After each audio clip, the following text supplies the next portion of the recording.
Hello everyone and welcome to Man vs. Artificial Intelligence, part number 6. In this series of videos, I'm taking a look at the artificial intelligence within the WDS Civil War series. And part of all that is taking on the AI myself in a few games just to test out their abilities. Right now, I am battling the AI in scenario number 154, the Battle of Antietam Challenge. This is part number 3 in that particular battle. The AI in this particular instance is controlled by a script, which is supposed to make them a greater challenge and create a more interesting battle. At least that is the theory. So far, yes, it has been more interesting, but it still hasn't been a challenge.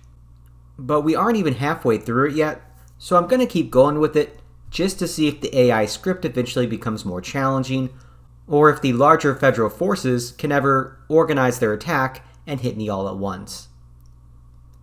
We are at turn 20 in the game, and my lines are generally holding all over the place, but the AI continues to attack me.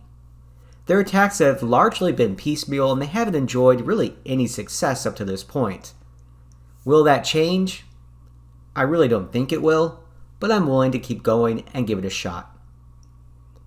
So far, the losses in the battle have been very lopsided, with the AI losing about 17,000 men, along with 42 guns and 12 leaders, while I've lost just over 2,200 and just 4 guns.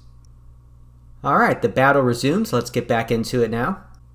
This is how the battlefield looks after turn 21, 11:40 a.m. in the game. And the AI continues to make boneheaded plays. In this instance, they are leaving their leaders in the front ranks again. Now, if it's a brigade commander, I don't really have a problem with it. But in this instance, they have 2 divisional commanders right up in their front lines. And there's really no excuse for that at all, because the more leaders that you leave in the front lines, the more likely it is that they become a casualty of war. And case in point, over on my left, I was able to capture both Phelps and Gordon. So that's 2 more federal leaders now out of the battle. Over on my extreme left, I'm really pouring it into the Iron Brigade. I really want to take them out and just keep wearing down this First Corps because they just keep attacking me and it's really getting old. And I've also really poured it into the troops over by Burnside Stream.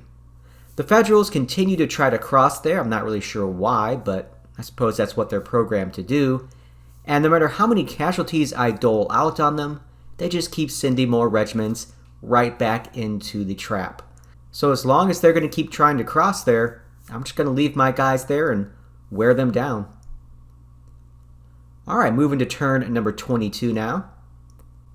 And I know I've said this before, but I really feel like I just can't kill them fast enough. It does feel like a zombie movie, and I keep coming back to that same reference. I've now used up 65% of my artillery ammunition, and I'm only using it at very close range. I've engaged in no long-range artillery fire at all in this game, but I've still used 2/3 of my ammunition.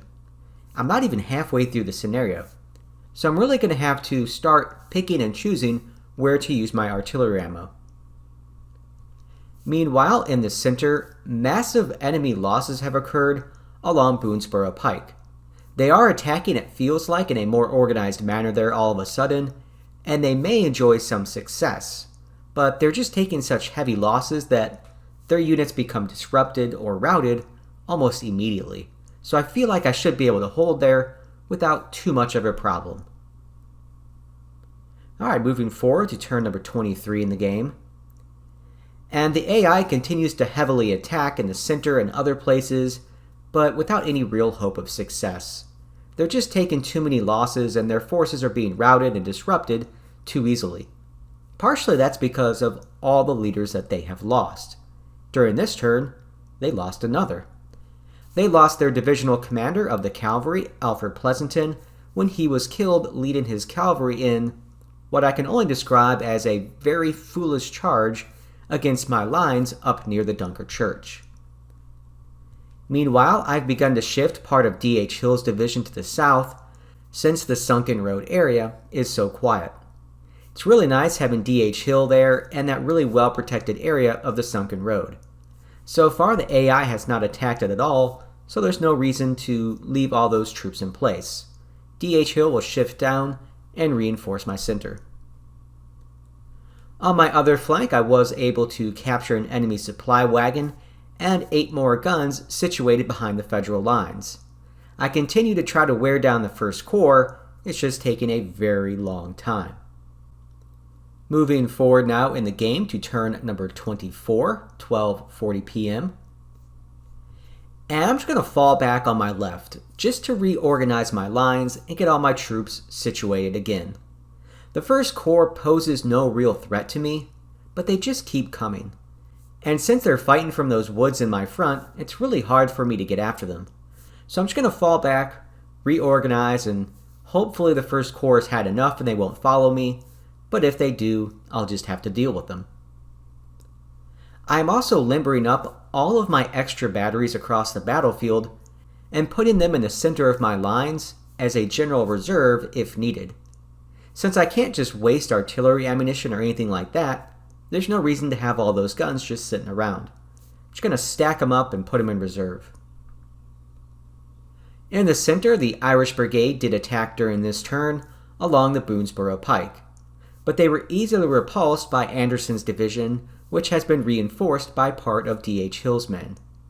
Really, it was just another example of an isolated attack by the Federals, enjoying no success. Moving forward to turn 25, 1 p.m. And there's really nothing new with this turn. I'm just conserving my ammunition and using small arms until the next banzai attack by the AI. They just keep coming at me in waves, and so I just have to prepare for that next wave.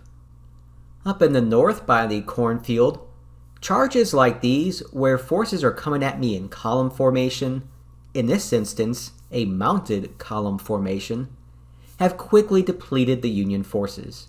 They are never going to win anything attacking you in column. It's really quite annoying, and the AI really needs to be improved to stop this. Moving now to turn 26. And the 1st Corps keeps pursuing me, so I'm just going to have to turn around and punch them once more. I was able to capture both Hoffman and Doubleday during this turn, after isolating the units that they were with. I really wish the 1st Corps would just leave me alone, but they just keep coming.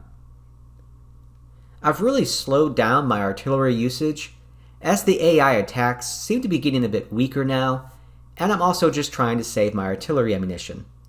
I still have 27% of my artillery still left, but there's still quite a ways to go in this battle. Moving forward now to turn number 27. And the 1st Corps just won't take a hint and give up.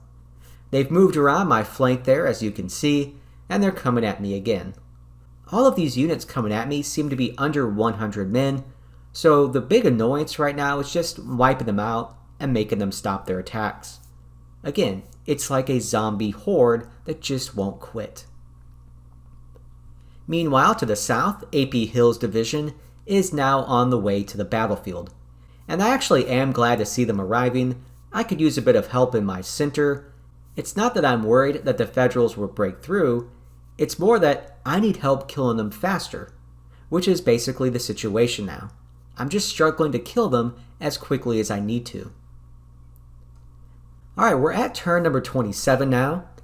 And in the first game I played against the computer AI at the Battle of Antietam, I actually ended the game at turn number 27. That was a dynamic battle, and this is a scripted one. So stopping here and taking a look at the casualties for the two battles, you can see in the dynamic one, the AI lost just over 14,000 men and 55 guns. So the AI just did not really perform well at all in the dynamic battle. But in the scripted AI game, they've lost over 26,000 men. They've lost about the same number of artillery pieces and leaders, but they just keep attacking me so heavily that their losses have just skyrocketed. And maybe that's a problem with the scripted AI. Once they've been scripted to do something, they'll continue to do it even if there's a 0 probability of success. And that probably accounts for their much heavier losses in this particular battle. Alright, moving forward now to turn number 28 in the game. We are at 2 p.m. And the grind just continues as the AI keeps coming and coming. No matter how many of them I kill, they just keep coming back. So the battle continues. Moving to turn number 29 now. And I wonder if the 6th Corps will ever get into the fight in a meaningful way. I think I can see them out in the distance to the east, marching in circles, but I haven't run into any of them that I know of yet, and they still have about 15,000 fresh troops in that corps. If they were to cross the Antietam Creek, maybe to the south, they could completely flank my army. I have very few men guarding that area. But I'm sure the AI 6th Corps will probably cross at Burnside Stream or something like that, and they more than likely will not have any success. That's just the way the AI is. Alright, moving to turn number 30. And my fight against the 1st Corps continues on and on. I have outflanked them during this turn, and I was able to capture a few of their regiments, along with one of their leaders, Duryi. So hopefully I'm starting to wrap it up with my battle against the 1st Corps. Up near the Dunker Church, I did counterattack again through the cornfield, and I took out some lightly guarded horse artillery batteries. Anytime I see lightly guarded guns or unguarded guns, I'm pretty much going to always attack them and try to take them out. Now AP Hill's division is moving to the center of my lines to reinforce Anderson's division and D.H. Hill. Once they arrive, that'll really help me be able to stack up my line and hopefully repulse all the repetitive Federal attacks hitting my front. Alright, well we're at turn number 30 now. It's 2:40 p.m. in the game, so I'm going to go ahead and take a break. This battle has not been fair at all to this point. As you can see, the Federal AI is up over 30,000 losses. They've lost 66 guns and now 20 leaders. Meanwhile, I've lost just over 3,600 men and 9 guns. So the AI just keeps coming at me, and as long as they want to keep fighting, I'm going to keep going in this one. Just how many losses will the AI take in this battle? If we were in Vegas, I would say make your bets, because right now it feels like they're going to end up with something around 40,000 if they keep coming at me at this rate. Alright everybody, thank you for watching. I appreciate it as always. If you have any questions or comments, feel free to put them down below. I'm going to finish up my battle against the AI in the next video, and then we'll continue to talk about the AI performance in the WDS Civil War games. If you want to learn more about the American Civil War Gaming Club, you can go to acwgc.net and check us out there. Alright everyone, until next time, just remember, keep gaming.